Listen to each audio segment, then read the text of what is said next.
नमस्कार दोस्तों, हमारे चैनल अतुल्य आराधना में एक बार फिर से आप सभी का स्वागत है। यूं तो हर बार हमारी यही कोशिश होती है कि हम एक से बढ़कर एक ज्ञानवर्धक वीडियो लेकर नियमित रूप से आपकी सेवा में उपस्थित होते रहें, क्योंकि हमारा मानना है कि ज्ञान वो दिव्य आंख है जो विषम परिस्थितियों में भी हमारा मार्गदर्शन करता है तथा हमारे सभी संशयों का नाश कर हमें सदैव आगे बढ़ने के लिए प्रेरित करता है। इसलिए आप सभी से निवेदन है कि इस वीडियो को अंत तक अवश्य देखें ताकि आपको इसका वास्तविक आशय समझ आ सके। और अब यदि आप हमारे चैनल पर नए हैं या फिर आपने हमारा चैनल अभी तक सब्सक्राइब नहीं किया है तो प्लीज़ इसे अभी सब्सक्राइब कर लें, साथ ही बेल आइकन प्रेस करना न भूलें ताकि आपको हमारे आने वाले सभी नए वीडियोस के नोटिफिकेशंस मिलते रहें। और अब आप सबका ज़्यादा समय न लेते हुए आइए इस वीडियो को शुरू करते हैं।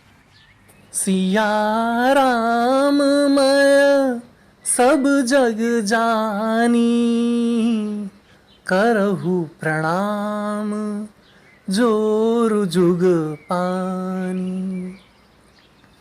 नवरात्रि के इस पावन अवसर पर मैं अपने सभी चाहने वालों को भगवान राम का ही दिव्य स्वरूप मानकर हृदय से प्रणाम करता हूँ तथा आप सभी को लिए चलता हूँ एक ऐसे मार्ग पर जो आम नहीं बल्कि राम राह है।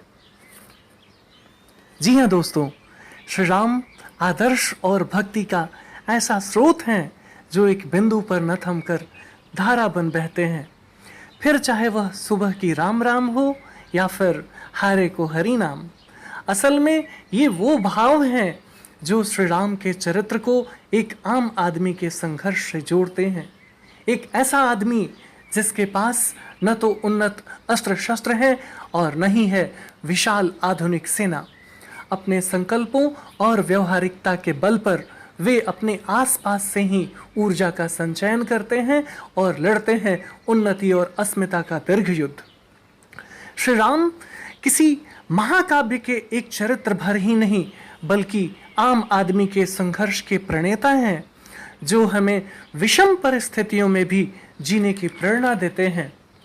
जहां न्यूनतम संसाधनों के साथ जूझना होता है भविष्य की राह में आने वाले तमाम संकटों से, आसपास के छोटे छोटे सपोर्ट के साथ कैसे जीते जाते हैं अस्तित्व की स्थापना के बड़े युद्ध, श्री राम हमें यही सिखाते हैं। वे सेना लेने वापस अयोध्या नहीं जाते बल्कि अपने आसपास से ही नई सेना का निर्माण करते हैं। वे लोग जिनकी कर्मभूमि उनकी जन्मभूमि से बहुत दूर है अक्सर एक तरह के अवसाद से घिर जाते हैं। उन्हें लगता है कि यदि वे अपने घर पर होते तो हर समस्या का समाधान हो जाता, परंतु यह कल्पना कुछ हद तक ही सही हो सकती है, पूर्णतः नहीं, क्योंकि स्थिति इसके विपरीत भी हो सकती है।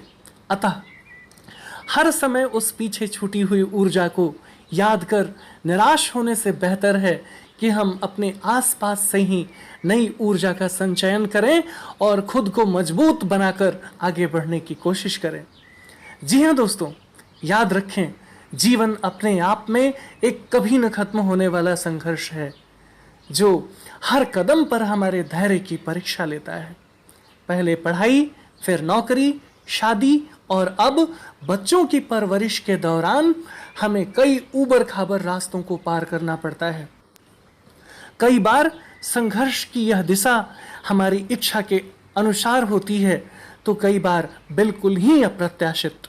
अब स्थिति चाहे जिसकी भी उपज हो, उससे निपटने की ऊर्जा हमारी इच्छा शक्ति से ही आती है। कई बार तो दौर इतना कठिन होता है कि हम चाहकर भी किसी का सपोर्ट नहीं ले पाते। हमारे घर परिवार के लोग, सगे संबंधी या फिर हमारे परिचित या मित्र सभी हमसे इतने दूर होते हैं कि चाहकर भी उनसे कोई मदद नहीं मिल पाती। ऐसे हालात में अंततः अपनी आंतरिक ऊर्जा ही साथ देती है। घबराने या परेशान होने से कुछ भी हासिल नहीं होता, उल्टे हालात और कठिन हो जाते हैं। ऐसे में शांति और धैर्य पूर्वक लिया गया निर्णय ही हमारे काम आता है। अतः याद रखें, जब कभी इस प्रकार की स्थिति उत्पन्न हो तो हमेशा यह सोचे कि यह हमारी चुनी हुई राह है, और अगर नहीं भी है तो भी यह एक और परीक्षा है। अवसाद के कुएं में फिसलते हुए विश्वास और आशा की मजबूत डोर हमें खुद ही गूंथनी है, और उसी के सहारे खुद ही बाहर भी निकल आना है। अतः यह न सोचें कि यह सिर्फ हमारे साथ ही क्यों हो रहा है, हम ही क्यों इस नकारात्मक सोच से पूरी ताकत से लड़ते हुए अपनी सोच बदलने की कोशिश करें, क्योंकि आपकी सोच का सीधा संबंध आपके मस्तिष्क से होता है। तभी तो मैं कहता हूं, सोच बदल दो सितारे बदल जाएंगे, सोच बदल दो सितारे बदल जाएंगे, नजर बदल दो नजारे बदल जाएंगे। सोच बदल दो सितारे बदल जाएंगे, नजर बदल दो नजारे बदल जाएंगे। कश्तियां बदलनी जरूरी नहीं है यारों, दिशाएं बदल दो किनारे तो खुद ब खुद बदल जाएंगे। जी हाँ दोस्तों, जब कभी इस तरह के हालात उत्पन्न हो, अपने सोच को पॉजिटिव रखते हुए योग, मेडिटेशन या कोई अन्य पसंदीदा काम करें जिसे करके आपको खुशी मिले।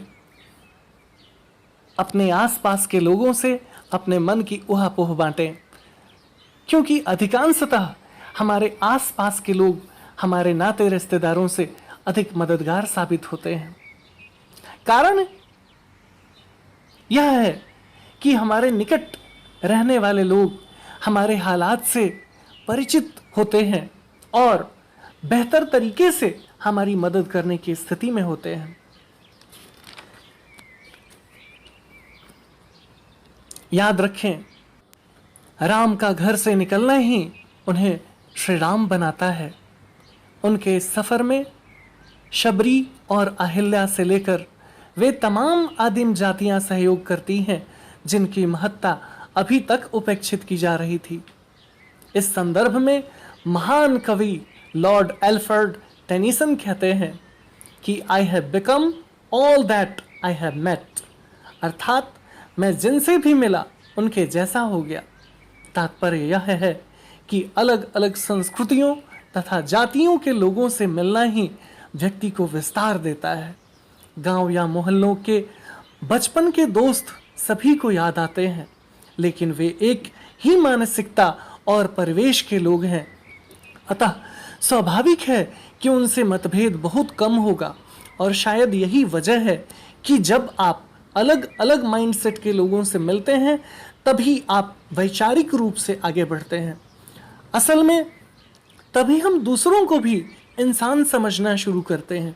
मतलब यह कि जब आप अतीत के पुल तोड़कर आते हैं तब आपको केवल आगे ही बढ़ना है, पीछे लौटने का कोई विकल्प नहीं है। यहाँ एक बहुत ही खूबसूरत कोट याद आ रहा है जो इस प्रकार से है, ताकि ना आए लौट जाने का ख्याल कभी, गौर कीजिएगा, ताकि ना आए लौट जाने का ख्याल कभी, हमने सफीनों को साहिल पर जला दिया। जी हाँ दोस्तों, जब कभी इस तरह के विचार आए, हमेशा याद रखिए हमारे पास पीछे जाने का कोई विकल्प उपलब्ध नहीं है। जो है वह यहीं से हासिल करना है, और यही है गुरिल्ला तकनीक, जिससे मौजूदा संसाधनों का इस्तेमाल कर आगे बढ़ना सिखाया जाता है। याद रखें, जब नए माहौल में नए रिश्ते कायम होते हैं, नए दोस्त बनते हैं, तब जाकर सही मायने में ह्यूमन एंगल विकसित होता है और सही मायने में जीवन में विजयदशमी होती है। और अब इस वीडियो में इतना ही। यदि आपको हमारा वीडियो अच्छा लगा हो तो प्लीज़ इसे लाइक करें और ज़्यादा से ज़्यादा शेयर करें, ताकि हमारा मनोबल यूं ही बना रहे और हम एक से बढ़कर एक ज्ञानवर्धक वीडियो लेकर नियमित रूप से आपकी सेवा में उपस्थित होते रहें। और तब तक के लिए बने रहें हमारे चैनल अतुल्य आराधना पर। हम इसी प्रकार का ज्ञानवर्धक वीडियो लेकर जल्द ही एक बार फिर से आपकी सेवा में उपस्थित होंगे। जय हिंद, जय भारत।